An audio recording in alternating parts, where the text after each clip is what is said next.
చదువుని ఎంత నాశనం చేశారు.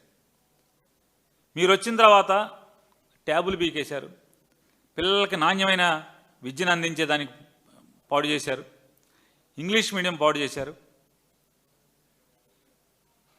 లోకేష్ గారి కొడుకు ఇంగ్లీష్ మీడియం చదువుతున్నాడా, ఏ మీడియం తెలుగు మీడియం చదువుతున్నాడా? చెప్పండి నారా చంద్రబాబు నాయుడు గారు. ఆంధ్రప్రదేశ్ రాష్ట్రంలో పిల్లల్ని ఇంగ్లీష్ మీడియం పెట్టి జగన్మోహన్ రెడ్డి గారు పాడు చేశాడు, విద్యా వ్యవస్థను నాశనం చేశాడంటే మీ మనవణ్ణి ఎక్కడ చదివిస్తున్నారు? మీ ఎమ్మెల్యేల పిల్లలందరూ ఎక్కడ చదువుతున్నారు?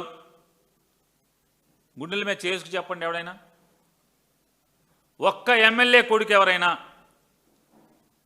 ప్రభుత్వ పాఠశాలలో తెలుగు మీడియంలో ఇవ్వడం చదువుతున్నాడా? చదవట్లేదు కదా.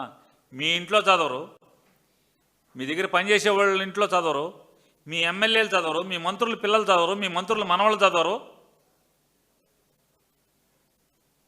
నాశనం చేసింది ఎవరు? ఎందుకు నాశనం చేశారు? ఒకటే అర్థమవుతుంది. అంటే పేదవాళ్ళ పిల్లలు బాగా చదువుకుని వాళ్ళు ఎక్కడికో ఎగిరిపోతే పెత్తందారుల ఇళ్లలో పనిచేయటానికి మనుషులు దొరకరనేటువంటి తప్పుడు ఆలోచనతో తప్పితే మీ ప్రభుత్వం ఎందుకు విద్యా వ్యవస్థలో ఇంగ్లీష్ మీడియం తీసేసింది? వాళ్ళకి నాణ్యమైన విద్యను ఎందుకు అందించట్లేదు? నవీన విద్య ఎందుకు అందించట్లేదు?